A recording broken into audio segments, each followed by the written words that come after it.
in the vast expanse of 19th century Africa, amidst the shadow of tall trees and the hush of wild rivers. One man's footsteps echoed louder than most. Tippu Tip.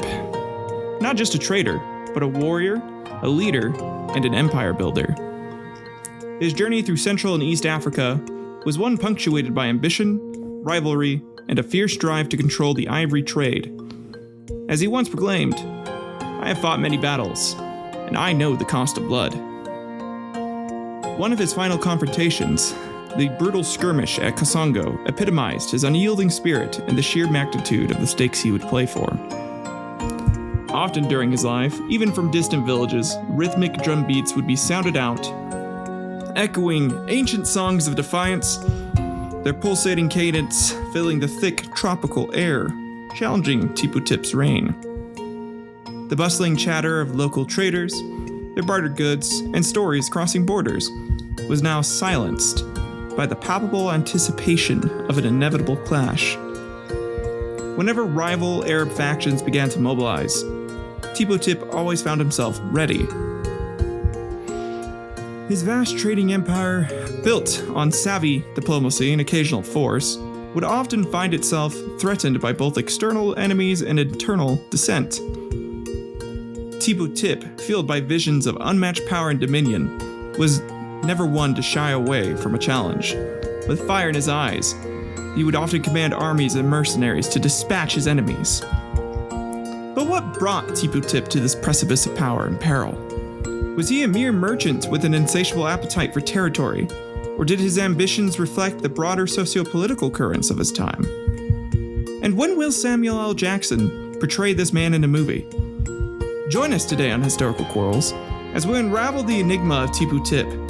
We'll delve into the deep heart of Africa, tracing the footprints of a man whose very name became synonymous with the era's trade and trepidation.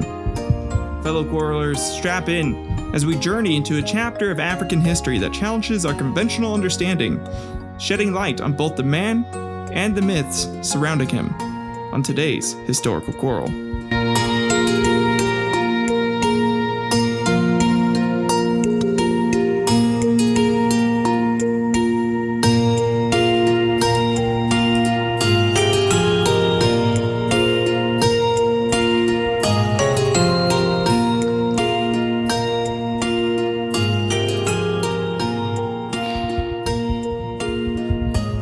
Welcome back to Historical Quarrels, everyone. I hope y'all's week was a good one, and I'm so glad you're here.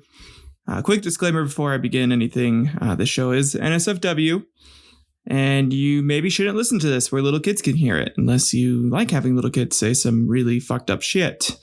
In which case, I guess go ahead. But I'm not telling you to do that. But like, if you do, that's just something that you like doing. Maybe go talk to someone. So yeah, I mean, if you're expecting this show to, if you're tuning in and are a new listener and you're expecting this show just to be very, just the information, kind of boring, I'm going to go over a lot of like facts. Then maybe, your expectations were a little too high for me. So just give up there and accept that this show is not that. I will joke about some god awful things. Slavery is a big topic in today's episode because that was what was being traded back in Central Africa back in the 1800s, quite a bit. So, but today we're going to be focusing on Tippu Tip and his quarrels that he has establishing his trade empire during that time in Central Africa. A really interesting tale. His life story is it was full of interesting stories and battles that I think you guys will enjoy. I certainly enjoyed it. As always, other quick announcements are Stereotypical news episode just released last Thursday.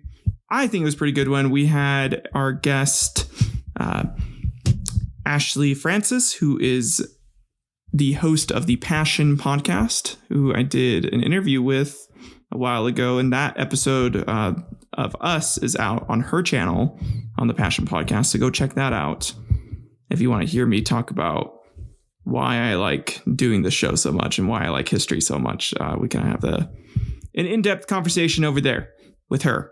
You should check out her other episodes too. They're super cool, super interesting. Let's see. Other than that, no other big announcements. Oh, yesterday was my birthday. I'm recording this on the 20th, but my birthday is the 19th of August. And so I had a good day. My wife had some friends come over, and I got a little fucked up to the point where I couldn't really like I didn't know where I was for a second. It was kind of crazy. So, you know, I had a good time. I woke up and I felt really relaxed, even though like the first part of my night seemed to be a little too wild for than I like to normally have it be, which was fun. It was interesting. It was a good day.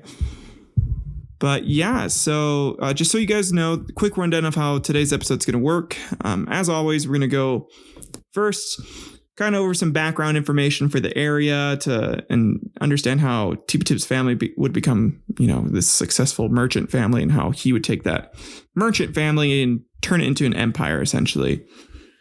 And then we'll go over Tippu Tip's life story, go over some of the battles he was in, just kind of talk about a few important key events that happened as well during the time. And then we'll talk about the aftermath and any issues that were caused from it. You know, just anything that we can really go over. We'll talk about that. So enough dilly-dallying. Let's go ahead and get right into today's historical quarrel.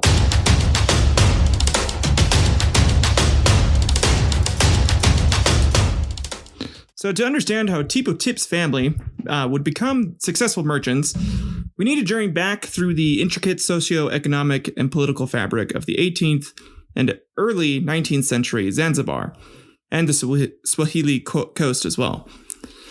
So I'm going to kind of give you a general timeline here. From the late 1600s to the early 1700s is where we'd have the Swahili resistance. So in the later part of the 17th century, the Swahili coast began to see an unprecedented surge in trade and commerce. This period, often referred to as the Swahili resistance, was characterized by a flourishing culture, flourishing of culture, commerce, and connectivity that bridged the vast expanses of the Indian Ocean. The coast, stretching from present-day Somalia to Mozambique, had always been an active trading zone due to its strategic location.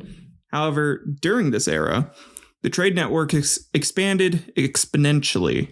The sophisticated Swahili city-states with their cosmopolitan ports like Mombasa, Kilwa, and Sofala became magnets for merchant ships from as far as India, Persia, and the Arabian Peninsula. So this place essentially became this huge trading hub because of everything that happens. So here are some factors that contributed to this boom, right? So they had some insane technological advancements. They had enhanced maritime technology and navigation techniques that made long-distance sea voyages safer and more predictable, much easier to accomplish. And you didn't have to worry about all of your goods getting fucked up over the sea while trying to do some sea trade. There was a big demand for exotic goods as well. Asian markets especially had a burgeoning demand for African goods like ivory, gold, and slaves, while African markets sought Asian spices, porcelain, and textiles. And then there is the cultural exchange. The period wasn't just about trading goods. The movement of people across the Indian Ocean brought about an exchange of ideas, religions, and art forms. Islam, for instance, solidified its presence in the region, blending seamlessly with local African traditions. The local communities, recognizing the immense opportunities brought by this trade wind, began to engage more actively in trade. God damn, my brain right now is still a little fuzzy from the party that I did yesterday. I should not have partied as hard as I did. I'm a little out of it. It's fine. Many Swahili families who traditionally might have focused on local trade or fishing began to extend their reach. They established trade agreements with foreign merchants, acted as middlemen, connecting the African interior with the West Coast, and some even ventured on trading expeditions across the ocean. For these families, the Swahili resistance was a golden opportunity. And I'm talking like golden. These motherfuckers got super rich. Their newfound wealth from international trade often translated into increased social standing within their own communities. So it made them feel better because everyone else was like, oh man, like they got so much money. Like that's so cool. Good for them. I mean, they sold a bunch of people and like kind of fucked over our own people, but who cares? They're like super rich now. And they built grand stone houses adorned with intricately carved wooden doors, very fancy doors. And I am talking like some of the fanciest doors you have ever seen. Let me kind of just like really get into like how some of these doors look. So just to kind of get an idea of what the doors were like, we had the material and craftsmanship that was spent on it, right? So the primary material used was typically hardwood, often teak, which was imported from places like India. This not only provided durability, but also offered a dense canvas for very detailed carvings. The mere choice of such high-quality wood was an initial sign of affluence. It was very much a rich person flex thing to do to all the poor people around them. Then we had the architectural origins for it, so the design of these doors drew inspiration from various sources. The Omani influence was evident in the rectangular shape and the absence of an arch. However, there are also Indian influences, especially in the use of large brass spikes on the doors, originally meant to deter elephants from charging at doors in India. These spikes became decorative symbols of protection and strength in Zanzibar, which kind of makes sense because if it can stop a fucking elephant, it could probably stop most other people too. And then we had the carvings and motifs. So the real essence of these doors lay in the very elaborate carvings. Skilled craftsmen would spend weeks, if not months, chiseling very intricate patterns and motifs. Common themes included chains, signifying the homeowner's involvement in the slave trade, and flowers, or rosettes, symbols of prosperity, because, their wealth is blooming like flowers. Fucking assholes. Some doors also featured verses from the Quran, invoking blessings and protection. Very standard shit. There is an interesting story, though, where one merchant decided to have what essentially was a carving of him and his family eating food and then like slaves underneath looking starved out, which, just let me read this little anecdote that I found. So it says, in the bustling streets of Zanzibar, where wooden doors stood as symbols of wealth and power, there was one door that was the talk of the town, often eliciting chuckles, gasps, and murmurs of disbelief. The wealthy merchant Alim, known for his ostentatious display of wealth and penchant for satire, had commissioned a door unlike any other. It was carved with immaculate precision. The door depicted Alim and his extended family seated grandly around an opulent feast, their faces brimming with contentment, very, very happy. Surrounding this lavish spread, his numerous children and wives appeared joyously alive, in stark contrast to the grim reality faced by the city's less fortunate. Most of the poor people at the time, either they had a kid or a spouse that were dead. And so it was definitely a slap in poor people's face. Yet the audacity of Alim's design didn't end there. Below the feasting family was a group of emaciated slaves that were chiseled into it, their eyes wide and mouths agape, appearing to salivate at the tantalizing display of food just out of their reach. All carved into the door. And if that is not some like fucked up rich person thing to do, I don't know what is a fucked up rich person thing to do. Okay. Next part of this is the size and grandeur of the doors. So the sheer size of these doors were imposing. Bigger doors with more detailed carvings were clear indicators of the family's wealth and prominence. Some doors even had a smaller door within them for use for everyday entries and exits. So the main door didn't need to be opened frequently as to not damage the carvings too much. Because, if you're going to spend all this money on this, you want it to look nice for a while. It's such like... This is the original stupid shit rich people bought meme. I don't know if you guys have seen that on Twitter or X now, or whatever the fuck it's called, where they'll tweet out like the stupidest shit that rich people bought. And, like there was like that $15,000 gold dildo. There was the diamond encrusted toenail clipper, which is insane. Or just like art in general, like really expensive art for no goddamn reason. And most of the time the art looks super weird and shitty, and I'm pretty sure it's just used for, drug trade. Like turning your dirty money semi-clean. That's whatever. Okay. And then we had the surrounding architecture of the doors. So these grand doors were often set within equally ornate door frames, sometimes inlaid with brass or other metals. Above many doors, one could find a beautifully crafted wooden balcony or mashrabiyya, which allowed inhabitants to look out without being seen, preserving privacy and modesty. So, they're in there just boning right next to the door, being like, oh, God, yeah, I'm so goddamn rich. They could look at other poor people as they're doing that, if that was like their kink, which I'm certain that was for some people. Anyways, evolution and modern relevance. As Zanzibar evolved, so did the designs on the doors. Later designs started incorporating European elements, reflecting the island's changing trade and colonial ties. Today, these doors stand as timeless relics of Zanzibar's rich history, drawing tourists and historians alike. But besides like the doors, the influence of foreign cultures could be seen in Swahili architecture, language, and art, symbolizing a truly globalized world at this point in time. In essence, the Swahili resistance of the late 1600s to 1700s really transformed the coast from a regional trade hub into a linchpin of global commerce. The ripples of this transformation would be felt for generations, setting the stage for traders like Tippu Tip and shaping the socioeconomic landscape of the region. Okay, now we're into the early 1700s, or the early 18th century, really. On the Swahili coast, this is where we saw a new chapter unfold as Omani Arabs began to cast their eyes and ambition towards the prosperous trading ports dotting the eastern African seaboard.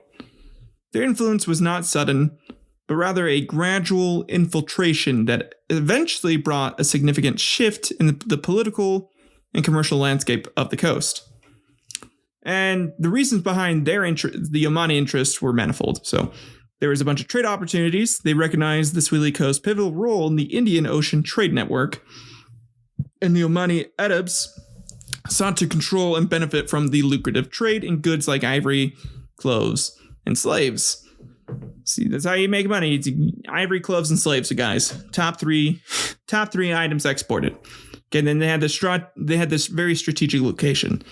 The Swahili Coast offered a vantage point for controlling maritime routes, ensuring dominance over the vast stretches of the Indian Ocean. And then there was a bunch of religious ties. So Islam had already taken root on the Swahili Coast. The shared religious beliefs between the Omani Arabs and the Swahili people acted as a bridge, facilitating smoother interactions and assimilations. While the Omanis were initially traders and visitors, their presence began to take on a more permanent character as they established settlements, intermarried with the local Swahili population, and even began to vie for political power in some city-states. This culminated in the late 17th century when the Omani Sultan, Sayyid Said, shifted his capital from Muscat to Zanzibar, signaling the deep entrenchment of Omani influence. So Omani is huge there. And their impact from this connection was very profound. So with the Omani Arabs now deeply entrenched in the Swahili Coast, trade ties with the Middle East were heavily bolstered, since many of them, a lot of their families were from there. The Omanis introduced new trading partners, techniques, and goods into the mix as well. And then we had this cultural synthesis that happened. So the fusion of Omani and Swahili cultures birthed a unique blend that enriched the coast's architecture, language, cuisine, and much more. The iconic carved wooden doors of the houses again started bearing Arabian motifs now. So now the Arabians were coming in and getting pictures of their slaves carved into their doors. I bet you the Sultan's carved door was just of him fucking a bunch of his wives, or like in his harem, just him going at it. I could totally see that. And I probably should have looked it up to see if that's true, but we're going to pretend like it is. So let's just pretend. Just have fun with me.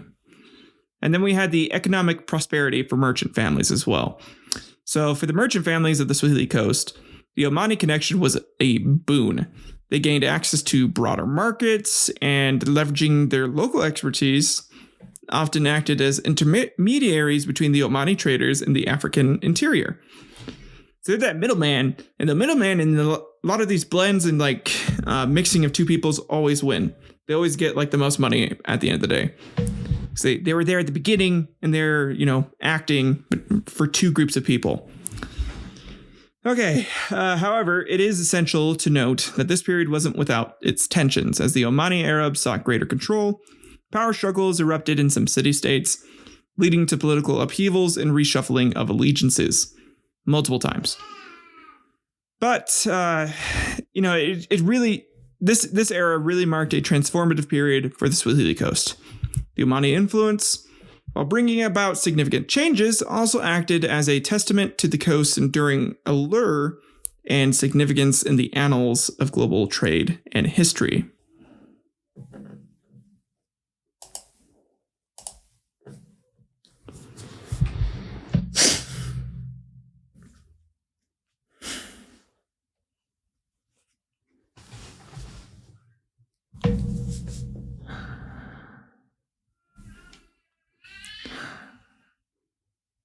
Okay, so now we're into early mid 18th century.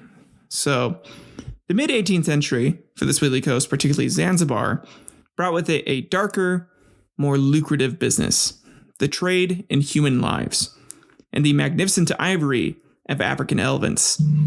That's right, good old slave trade, getting these guys here down to the south to sell the man and the laborers over to the Americans. Fucking asshole southern racists. Okay, anyways. As the appetite for luxury labor grew globally, Zanzibar, with its strategic position, became the fulcrum on which the scales of this morally tumultuous trade balanced. So yeah, you have a lot of like the slave trade index to these fuckers here. So yeah, it's awesome, right? Several factors fueled the rise of slave and ivory trade. There's a growing demand, first off. So in the colonies of the New World, like, again, America, particularly the plantations in the Americas, the insatiable demand for laborers rose exponentially. Simultaneously, the opulence of the era saw ivory, with its smooth, white luster, became a coveted material for the art and luxury items in Europe and Asia. I had to get myself an ivory wig. I don't know if you guys have watched Community, but the older guy, oh my god, I'm forgetting the actor's name. Anyways, the older guy, his character's dad was like this southern gentleman and definitely had ivory from here. Like an ivory wig is like a joke in there, and I just kind of find that funny. That little connection here is kind of hilarious. So and then there's also the very real geographic advantage. So Zanzibar's strategic location made it a neutral entrepot. The island sat at the crossroads between the African interior, where slaves and ivory were sourced, and the broader Indian Ocean trade network, where they were sold. And then there's a political patronage for it, so the ruling Omani elite, recognizing the profits to be made, fostered and protected the trade. They established trade routes, brought in experienced Arab traders, and offered protection to merchant caravans. These fuckers made it so much easier to sell humans, essentially. They protected people transporting humans into slavery. They made sure that this trade would happen because they definitely had an economic interest in it by having tariffs and other taxations come in for using their hub, essentially. Assholes. Could have, honestly, if like they weren't protected and enough people were able to fight back then, slavery might not have been as big of an issue as it became. So we also have some consequences because of this. So there's an economic boom for merchant families. With the high demand and lucrative nature of the slave and ivory trade, families with resources and connections saw an opportunity. They ventured deeper into the African interior, navigating the treacherous terrain and establishing trading posts. Their endeavors reaped enormous profits. catapulting many of them to unparalleled heights of wealth and influence. They had that go fetch him money where they could just be like, I want this person fetched for me. Go get him. And then they're like, well, I need like, X amount of money. I'm like, I don't care. Take whatever you need. And they had that sort of fuck you money. It was in this climate that families like that of Tippu Tips would have laid the groundwork for their future empires. Then we had the expansion of influence as well as a consequence. So as traders and merchant families ventured inland, they not only sought slaves and ivory, but also established their dominion. They influenced local leaders, sometimes through diplomacy, and at times through force, ensuring their interests remained paramount. There's a bunch of moral and social repercussions as well. The trade brought untold suffering to countless souls.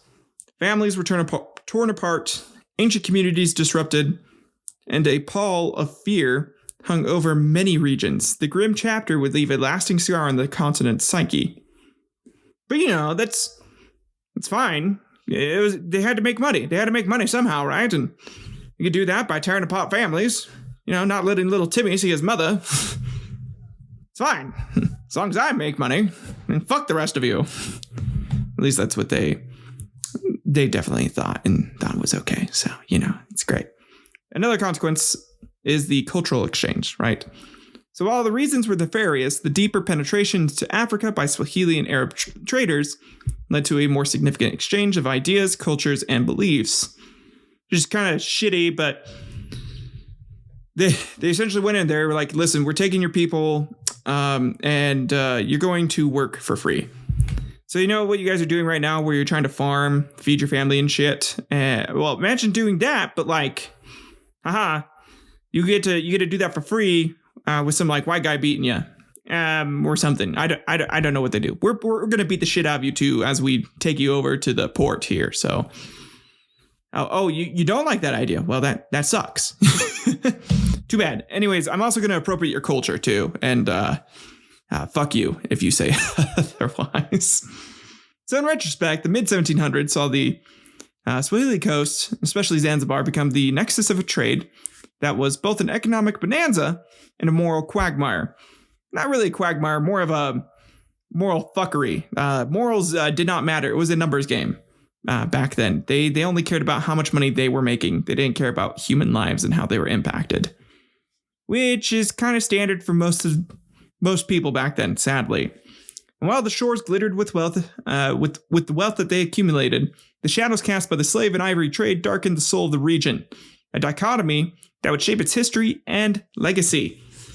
Right, so this is kind of what Tippu Tip is going to be born into. So, trust me, you will need to understand the culture that this area had become to understand why Tippu Tip would make a lot of his decisions, okay?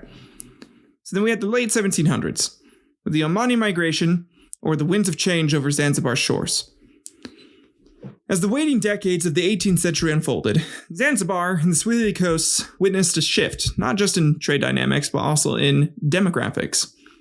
Driven by a combination of political upheaval, economic ambition, and the lure of the promising Swahili coast, a significant number of Omanis embarked on a journey across the sea to Zanzibar. The migration wasn't just a sporadic influx of individuals, it was a well-calculated move by Omani elite and traders. They brought with them not just their families, but a substantial amount of capital, skills, and a vision to reshape Zanzibar's economic landscape. Right, so the first thing they did was the establishment of plantations. Recognizing Zanzibar's fertile soil and suitable climate, many Omanis invested heavily in establishing expansive plantations. Cloves, a fragrant spice coveted in various parts of the world, emerged as the primary crop. The gold of Zanzibar, these cloves would soon transform the island into the world's primary clove producer. And then we had the economic ripples. So the influx of Omani capital had multifaceted impacts. So local infrastructure developed as Omanis built homes, mosques, and marketplaces. The demand for labor in the plantations surged, which further invigorated the already booming slave trade. We had the entrenchment of merchant families, The Omanis didn't come to Zanzibar to start from scratch. Instead, they sought partnerships with established local merchant families, bringing a confluence of Omani wealth and local expertise. Families who had been trading for generations found their fortunes bolstered by this Omani connection, receiving not only capital, but also access to broader networks in the Middle East. We had the political implications as well as their culture. The Omani migration wasn't just an economic phenomenon, it left a lasting cultural and political imprint. So Omani traditions, governance styles, and even cuisine started blending with the local Swahili culture. The Al Said dynasty's decision to shift its base to Zanzibar also had a huge impact on their overall culture and really further solidified their influence in the region. Which I know I kind of repeated some of that information, but the late 1800s is where that completely came to fruition, right? So the migration to Zanzibar was a pivotal moment. It was an era where Zanzibar's sails, already billowing from the winds of trade, were further filled by Omani ambition and capital. Merchant families, some of whom would produce figures like Tippu Tip, found themselves at the heart of an economic renaissance, laying the foundation for an era of unprecedented prosperity and complexity. Okay, now we're into the 19th century, early 19th century. Let's take a look at the life of Tippu Tip. So in 1832, in the thriving island of Zanzibar, amidst the labyrinth of narrow streets, fragrant with spices and reverberating with the sounds of trade, a significant event occurred, the birth of Hamed bin Muhammad el-Mujebi, who the world would come to know as Tippu Tip. Zanzibar at this time was a bustling hub for commerce. It was the epicenter of the Indian Ocean trade, acting as the nexus between Africa, the Middle East, and Asia. Yeah, as mentioned already, they did like moving around their slaves quite a bit. It's very common for Tippu Tip to see a slave get beat regularly during his childhood, right?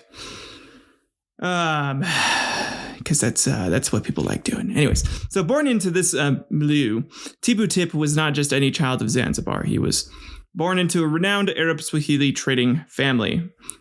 From a young age, the intricacies of commerce, negotiation, and the art of the deal were part and parcel of his upbringing. The environment in which he was raised was one where keen business acumen was not just an asset, but a necessity for survival and prosperity. His family's legacy in the trading world was notable, and this lineage ensured that Tippu Tip was exposed to the world of commerce from a tender age. The lessons he learned from observing his family's dealings, the tales of adventure and peril from trading expeditions, and the nuances of building and maintaining a network in the volatile world of 19th century East African trade, all seeped into Tippu Tip's psyche. These formative experiences were instrumental in molding his worldview and his ambitions. As he grew older, this foundational knowledge, combined with his personal ambitions and the changing dynamics of East and Central Africa, would propel Tippu Tip to venture deeper into the African interior. This journey would not only be in search of ivory, but also to etch his name into the annals of history as one of the most influential traders and empire builders of his time. In essence, Tippu Tip's birth in Zanzibar was more than just the beginning of a life. It really marked the genesis of a legacy that would intertwine with the fate of a continent. Kind of nuts, right? Think about it, like one guy's born, kind of like how Hitler was born. If Hitler was never born, probably someone else would have done something very similar to him, sure. But take a look at it. These guys are born into a culture that's already already dealing with a bunch of other shit, and they get born at the right place, really, or at the wrong place at the wrong time. Are able to fuck up an entire nation, or interact with millions of people's lives, seemingly because of the circumstances during their time. Then we can look at 1860s, right? So a few years later. So as the 1860s dawned, a new chapter began in Tippu Tip's life. He was no longer content with the coastal trade circuits. He cast his gaze deeper into the uncharted expanses of Central Africa. He was driven by a combination of entrepreneurial spirit and the allure of ivory. By the way, he'd just done what basically his family was doing for a while for his first. Let's see. So he was 1840s, starting to learn about mid 1840s. He was starting to learn trade, and his father had him work in the family business, and he didn't want to do that anymore. He wanted more. He wanted the ivory. He wanted the ivory trade, which is heavily sought after in global markets. So he embarked on trading expeditions into the heart of the African interior. Unlike many of his contemporaries, Tippu Tip's approach was multifaceted. He combined shrewd diplomacy with the local chieftains, understanding of regional dynamics as well, and when necessary, force to establish his presence and secure the prized ivory. Some of the ways that he would use diplomacy with the chieftains were he was like, hey, listen, I totally promise to marry your daughter, right? As long as you let me get through here. And then your daughter is going to have like a great life by marrying me. And then the chieftain, not realizing that Tippu probably had promised this to a bunch of other chieftains, agreed to it. And then he just used the daughter as another slave that he could build his empire with. Or something like that. Just some shitty backwards deal where it really only benefited him and did not benefit anybody else. Shit like that was something that he would do all the time. So, as well as the force, he'd just beat the fuck out of people, or, get a mercenary army to kill a bunch of chieftains if needed. So blood and gold is what built these trade routes. So as his caravans ventured further and deeper, they not only sought out new sources of ivory, but also created new trading routes, which would soon become vital arteries of commerce in the region. An artery is a very good way to describe it, because again, those roads were built with blood. Yet the implications of Tippu Tip's expeditions transcended commerce. As he charted paths into the previously impenetrable African interior, he unwittingly paved the way for another wave of explorers, the Europeans. Goddamn white motherfuckers. The late 19th century was the era of the scramble for Africa, where European powers sought to claim their stake in the vast African continent. Tippu Tip's explorations, the routes he established, and the relationships he forged became invaluable reconnaissance for European powers keen on exploration and eventually colonization. Fucking colonizers. And while his primary objective was the acquisition of ivory and the expansion of his trading empire, the ripple effect of Tippu Tip's endeavors was profound. This path he blazed inadvertently opened the doors for those European fuckers, setting the stage for a transformative and tumultuous period in the continent's history. And by the end of the 1860s, his name wasn't just that of a trader, it echoed as a trailblazer. He got pretty famous because of this. A harbinger of changes to come, and an emblem of the inexorable march of commerce and colonialism that the 19th century bore witness to. Okay, and then in the 1870s, it was a very turbulent decade in the life of Tippu Tip and the ever-changing political and commercial landscape of Central Africa. Tippu Tip, now being pretty famous, and in Nyangwe, position of the banks of the Lualaba River was more than just a trading post. It was a symbol of power, a nexus of commerce, and a bastion of influence in the region. And as the decade progressed, tensions simmered beneath the surface. Rival Arab traders, eager to expand their influence and control the lucrative ivory and slave trades, found themselves increasingly at odds with Tippu Tip, who had established himself as the dominant force in that region. So that area was his area. Anybody tried to fuck with it, they'd get fucked up. The situation came to a boiling point when Nyangwe experienced a violent and harrowing attack. Tippu Tip, in the aftermath, was quick to attribute the atrocities to the Arab traders. He essentially just blamed it on them because he knew they were trying to come and trying to take over his area, which may have been true, but may not have just been all of the Arab traders. The reasons for his accusations, again, were manifold. Beyond the immediate disputes over trade and influence, he saw an opportunity. By casting blame on the rival Arab factions, he could consolidate his position, rally local support, and further extend his dominion in Central Africa. It let him bolster his influence and take more power for that area, essentially, by doing it. The strategic move had significant consequences. In the wake of the Nyungwe incident, Tippu Tip's influence skyrocketed. Leveraging the situation, he embarked on a campaign of expansion, establishing control over vast swaths of territory and securing crucial trade routes for Congo, or in the Congo. With every village, river, and force that came under his purview, Tippu Tip's grip on the region tightened. Straight up choking that ivory trade. That was his shit, motherfucker. In the 1870s, Tippu Tip, they were not just years of conflict, but also unparalleled ascent. Nyungwe, a wild scar on the history of the region, became a turning point in Tippu Tip's journey, transforming him from a mere trader to one of the most formidable empire builders of his era. As the decade closed, his empire, spanning from the African coast to the depths of the Congo, stood as a testament to his ambition, his tactical acumen, and his unyielding drive to dominate. That's right. This motherfucker just wasn't good at trading. He was good at leading armies and battles. He basically fought off most of the Arab traders and their mercenaries to control the area, which is nuts. Okay, and then we have here in 1877, right? So that we have a meeting of titans and another guy that we may go over later. So 1877 saw the convergence of two formidable figures in the African landscape, Tippu Tip and Henry Morton Stanley, which, if any of you don't know, he was a very intrepid European explorer on a relentless quest to uncover Africa's mysteries. This guy wanted to uncover everything in Africa. He saw it as like, the motherland for a lot of really cool shit, which I'm not going to get into today. We'll go over his story another time. Anyway, Stanley's mission was twofold.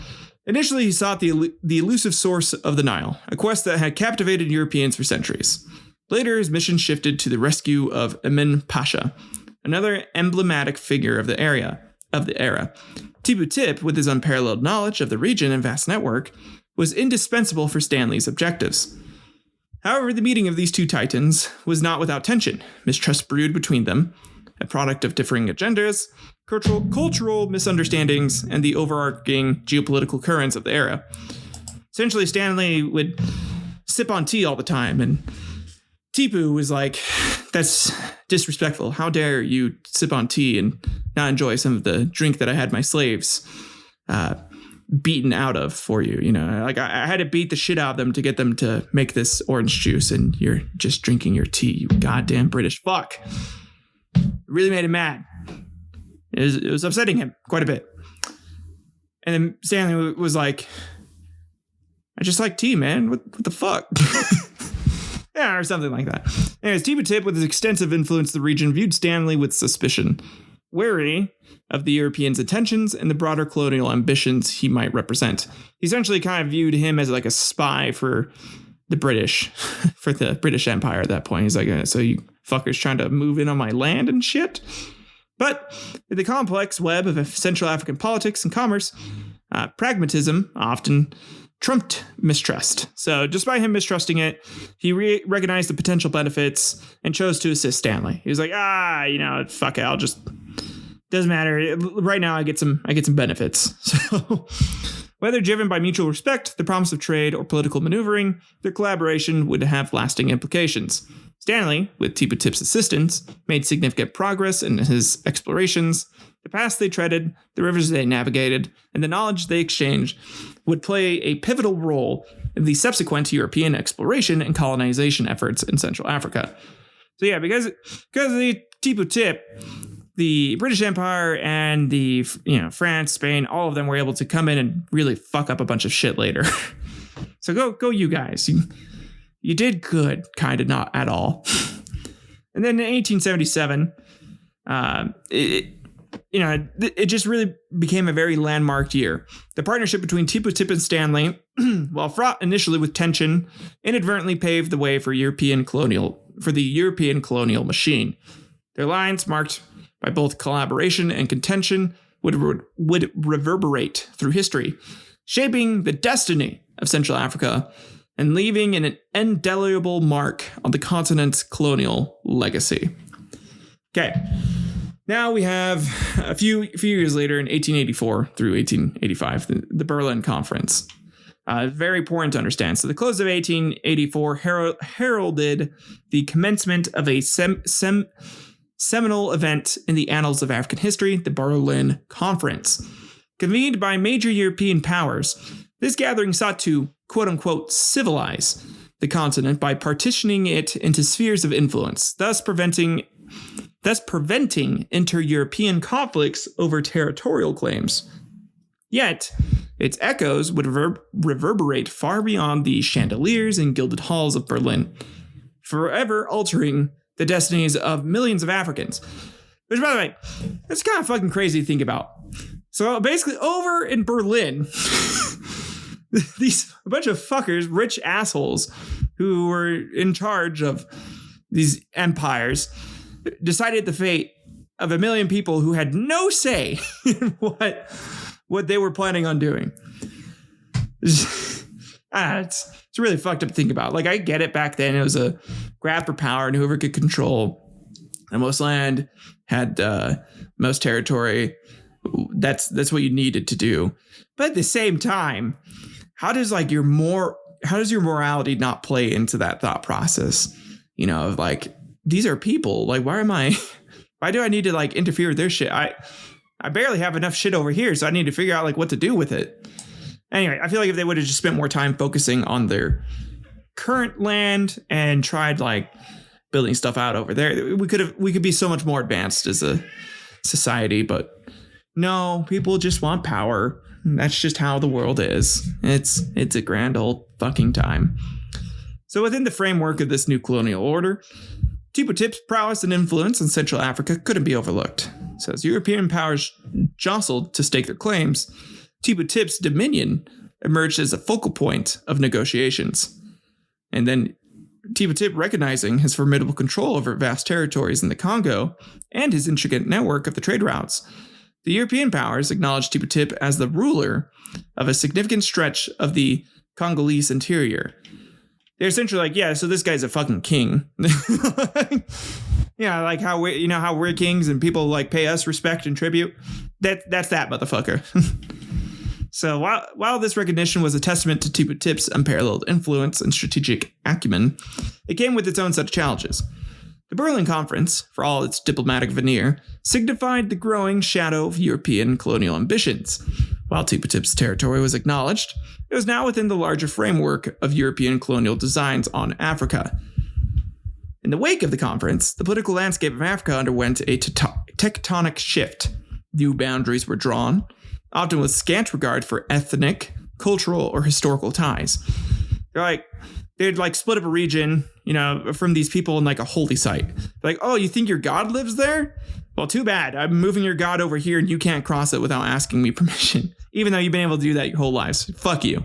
You don't get to see your god. Fuck your god. I'm your god now. That's what these European assholes did to them. Tippu Tip's territory would be in those crosshairs. And the years following this conference saw him navigating this new reality, balancing his own ambitions with the ever-growing European presence. His realm, once a symbol of his unmatched trading empire, was now a chess piece in a larger game of colonial geopolitics. The 1884 to 1885 period thus marked a turning point in his saga for Tippu Tip, setting the stage for the final chapters of his storied life amidst the tumult of colonial Africa. Okay, so 1885, right? Tippu Tip came face to face with a new and formidable rival, King Leopold II of Belgium. This fucker was I need to fuck up Tippu Tip and I need to control his area. So while Tippu Tip was a master of the Central African trade networks, King Leopold was a monarch with grand ambitions, driven by dreams of an empire and untapped riches. Their contention centered around the heart of Africa, the vast, resource-rich territories of the Congo. Tippu Tip's influence in the region was undisputed, but Leopold, with his eyes set on Africa's treasures, was not one to be easily dissuaded. Backed by European diplomacy and driven by the outcomes of the Berlin Conference, Leopold staked his claim. The dispute between the two was more than just a territorial disagreement. It was a clash of visions. While Tippu Tip's empire was built on trade and strategic alliances, Leopold's ambitions were rooted in pure exploitation. This difference in approach would have dire consequences for the Congo and its people. And despite Tippu Tip's considerable influence and strategic prowess, the tides of European colonialism proved overwhelming. This motherfucker was able to send in like tens of thousands of men for battles, and Tippu Tip was able to like scrounge up maybe like a couple thousand mercenaries at a time. But Leopold could just send in whoever the fuck he wanted. And Leopold II eventually succeeded in establishing the Congo Free State, effectively usurping vast territories that once lay under Tippu Tip's sway. The impact of this shift was profound and devastating. Under the guise of the Congo Free State, King Leopold II unleashed a reign of terror, extracting rubber and ivory at a horrifying human cost. Forced labor, brutal punishments, and widespread atrocities became the hallmarks of Leopold's rule, leading to the deaths and suffering of millions. Fucker beat the fuck out of like kids, women, and children. Like women, children, men, it did not matter. They were all beaten nearly to death to get rubber and ivory out of there. I was reading into some of the shit, and it was a little fucked up. I'm not posting it here because we're primarily going over his life, but King Leopold II, Belgium asshole, terrible, terrible guy. So in this tumultuous period of 1885, the fate of the Congo was sealed. Tippu Tip, the once indomitable trader and empire builder, found himself contending with the inexorable march of European colonialism, represented by the shadow of King Leopold II. The outcome of the rivalry would shape Congo's history, leaving scars that still resonate today. And some of the rubber trade even still kind of goes on today, which is really fucked up. Or it's been repeated and mimicked in other areas where you can get rubber. Also fucked up. Okay, so in 1886, we have Tippu Tip's retreat and changing tides of power. There was a significant shift in the African geopolitical landscape that was marked by Tippu Tip's return to Zanzibar, the island of his birth. This was not a mere journey home. It symbolized the close of an era and the onset of new dominions. Tippu Tip's departure from the Congo was emblematic of larger currents at play. For decades, he had been the mastermind of an intricate web of trade, diplomacy, and sometimes conflict, stretching deep into the heart of Africa. His influence was unparalleled, and his name synonymous with power and control in the region. However, the late 19th century bore witness to the surging tide of colonial ambitions again from Europe. Yeah, so since Leopold had taken over Congo, a lot of that area had a power vacuum essentially in it, and a lot of his trade routes got like super fucked up. It was a time of like reflection and change for Tippu Tip. It signaled the end of one chapter and the beginning of another, from the age of the Arab trader empires to the epoch of European colonial dominion. Which is really sad. Yeah, it sucks. But anyways, the final stand was in the 1890s for Tippu Tip, right? Central Africa was characterized by an atmosphere thick with tension. Still kind of pissed about his whole losing Congo shit to King Leopold II. Tippu Tip decided to, start scheming. He's like, I'm not going to end having lost everything. I'm going to try and go get it back. So it witnessed a bunch of sporadic skirmishes and protracted tensions between Tippu Tip's followers, the loyal remnants of his vast trading empire, and the forces of the Congo Free State, which were a bunch of European assholes. Each clash, every confrontation, underscored a larger narrative: the waning days of Arab trader influence and the inexorable rise of Europe in the region. So, for Tippu Tip's followers, this was more than just a territorial dispute. It was a struggle to uphold the legacy of their leader, a testament to their once great empire that stretched deep into the African interior. The resistance was fierce, often driven by a combination of pride, loyalty, and a sense of preserving their way of life against the encroaching foreign power. Bunch of white assholes. On the other side, the Congo Free State, backed by European weaponry and driven by King Leopold's unyielding ambition, saw these skirmishes as opportunities to further cement their control over the region. Each victory, no matter how minor, was a step towards erasing the vestiges of Arab influence and ensuring the absolute dominance of European power. Now, when I talk about erasing, they would straight up, those intricate doors I talked about earlier, burnt, destroyed, any chance they got. Anything with like referencing the Quran, they didn't let these fuckers read. It was nuts. And by the close of the 1890s, the landscape of Central Africa had been irreversibly altered. The continuous confrontations between Tippu Tip's followers and the Congo Free State were not just isolated battles, but signposts of a larger transition. The era of Arab traders, with their intricate networks and alliances, was giving way to the new epoch marked, again, by this European colonial machine. Their structures, administration, and exploitation. They were the masters of exploiting people.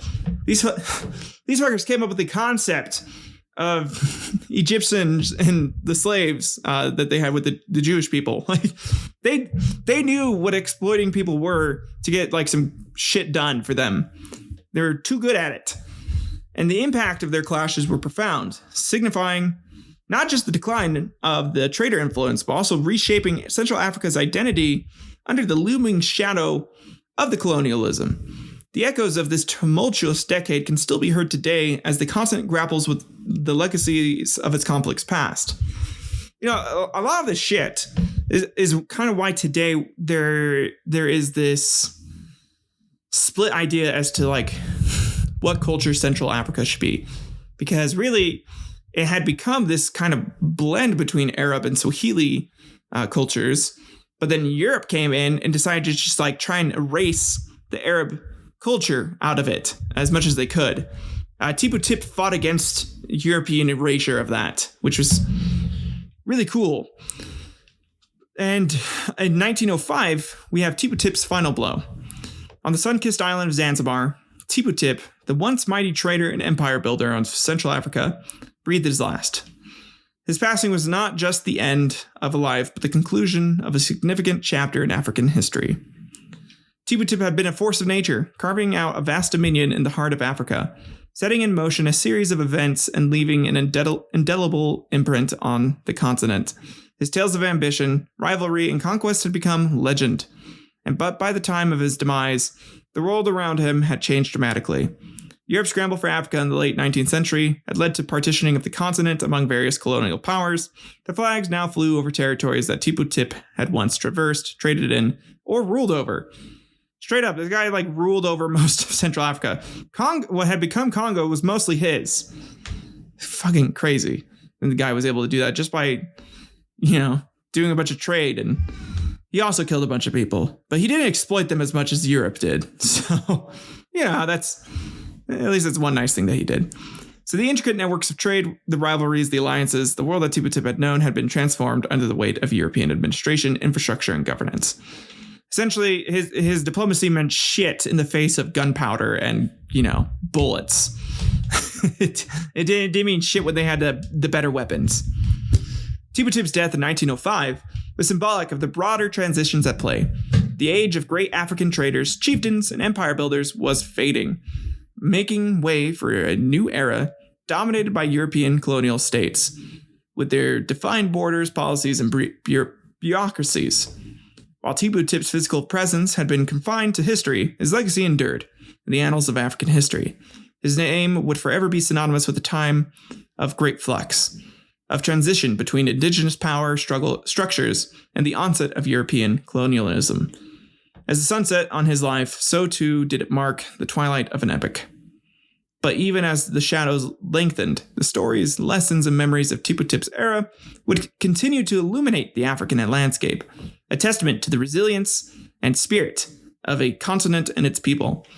While this timeline provides a very good overview of his life and his disputes, I know that it doesn't go over enough of his life. I just kind of wanted to give you that brief overview into understanding Tippu Tip, because really, like, his life showed how Europe really fucking hated Africa essentially at that time, or just wanted to like try and control, and how the struggles that he fought was really the same struggles that Africa fought against Europe during the time of its colonialism. And, he was really representative of the people of his time, where a lot of these cultures and, chieftains or empires at the time were just a bunch of tribes that banded together through diplomacy and treaties and alliances that they had all set up. And really, what's fucked up to think about is that some big foreign invader can just come in and wash that away completely, because they could. They had more firepower. They had more men. And there's some things in life where overwhelming odds, you can fight back against it. But eventually, if there's too much to overcome, there's too much to overcome. And that's sadly how Tippu Tip's life and Central Africa's way of life would come to an end here with the beginning of the 20th century. And that ends today's historical quarrel.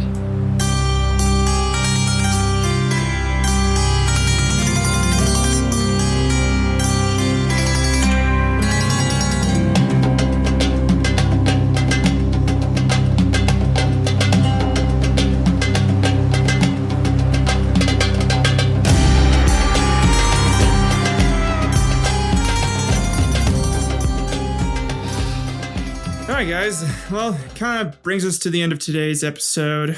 I'll give my brief opinion on it. Also, sorry about today's episode. I know there wasn't as much detail as I'd normally like. I did not have nearly as much time as I wanted to for writing today's script. So hopefully the snippets that I gave were interesting enough to at the very least get a base understanding of who Tippu Tip was, what he represented, and kind of the quarrels of the time, which is really just European colonialism closing in on Central Africa.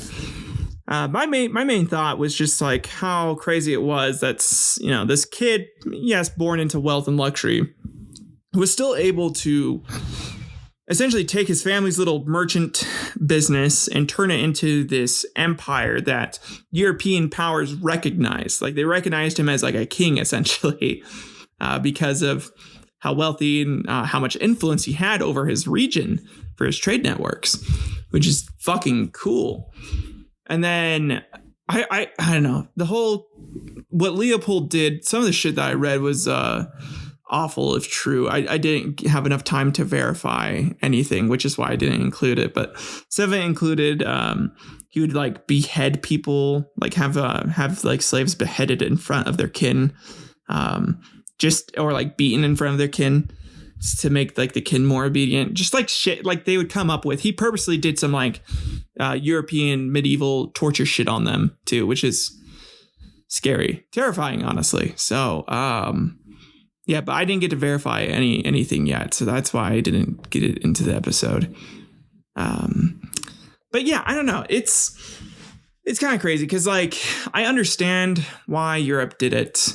I don't think it was right, and I think the atrocities committed by them are worse than some of the atrocities that Tippu might have committed with some of the chieftains. Because at the very least, he viewed them as people. I feel like the Europeans almost didn't view them as people, or didn't let themselves view them as people because of the way they were treating them.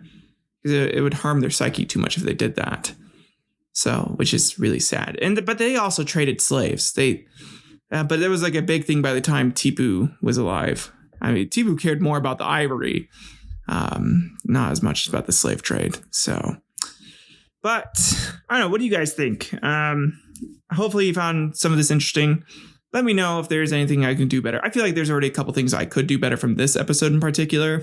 But like, you tell me, like, even if it's just like repeating back to me what I already said, like, a little more detail, a few more things, which I promise I'll have in next week's episode, which will be, let me get into that so I can see, because let's see, what do we got lined up? Next week is going to be the Battle of Talus in 751. Oh, that should be a good one. That'll be fun. So we have the Battle of Talus coming up next week. It's going to be lit. Like I said, I'm going to have a lot more research done on that. So a lot more interesting stories, probably a few more jokes This is gonna be more of like a factual one, anyways, guys. Get you your toes dipped into Central Africa and its trade and politics. So, hopefully you like the way that I talked today. I feel like I was able to talk a lot more calmly and more of myself, which is nice. And if anyone else has a birthday on August 19th, happy birthday to us. Hopefully you enjoyed your birthday as much as I did. So, but that's all, guys. Seriously, thank you for listening. Please share this with people. Leave a review. It helps people notice this show. I'd like this show to get more notice, just so I can talk with more of you and get more feedback that way too, I guess is a good way to do it. Because the more people that listen, the more likely I am to get some feedback outside of the people that I typically ask feedback for. But yeah, that's all. You guys keep going, share the knowledge, keep on fighting. My little quarrelers or whatever. I don't know. Do you guys want to be called quarrelers? Let's just call you quarrelers. You quarrelers now. If you listen to the show, you're a quarreler. You like going around the world and finding people and shit. Little quarreler. Okay, you guys have a good one. Bye.